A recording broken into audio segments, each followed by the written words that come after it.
வணக்கம். தேசம் சிறப்பு செய்திகளுக்காக நான் உங்கள் ரேவதி குணாலன்.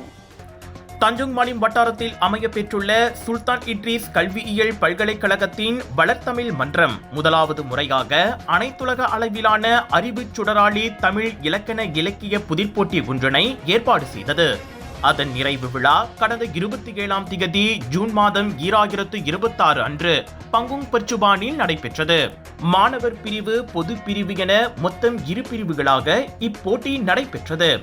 மாணவர் பிரிவில் 18 வயது முதல் 25 வயது வரை இருக்கக்கூடிய உள்நாட்டு உயர்கல்வி கூட மாணவர்கள் உப்சி பல்கலைக்கழகம், மலாயா பல்கலைக்கழகம், மலேசிய அறிவியல் பல்கலைக்கழகம், ஆசிரியர் கல்விக் கழகம் துவங்குபைனூன் வளாகம், ஆசிரியர் கல்விக் கழகம் இல்முகாஸ் வளாகம் ஆகிய உயர்கல்வி கூடங்களில் இருந்து மாணவர் பிரிவில் கலந்து கொண்டனர்.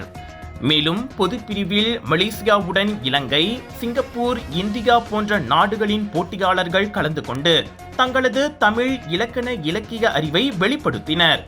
மாணவர் பிரிவில் உப்சியின் முன்கணல் அணி முதல் இடத்தையும், பொது பிரிவில் முச்சுடர் அணி 3000 ரிங்கெட் ரொக்க பரிசுடன் முதல் இடத்தையும் வென்றது. பங்கேற்பாளர்களுக்கு முன்னதாக வழங்கப்பட்ட வழிகாட்டி நூலை அடிப்படையாக கொண்டு போட்டி வினாக்கள் அமைக்கப்பட்டன. நிறைவு விழாவில் மலேசிய தேசிய ஒருமைப்பாட்டு துணை அமைச்சரும் சிகாமா நாடாளுமன்ற உறுப்பினருமான மாண்புமிகு யுனேஸ்வரன் ராமராஜ் சிறப்பு விருந்தினராக கலந்து கொண்டு விழாவை சிறப்பித்தார்.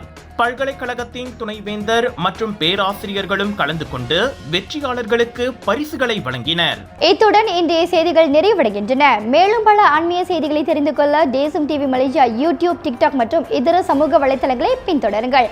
உங்களிடமிருந்து விடைபெறுவது நான் உங்கள் ரேவதி குணாலன். மக்களோடு தேசம், தேசத்தோடு மக்கள். நன்றி, வணக்கம்.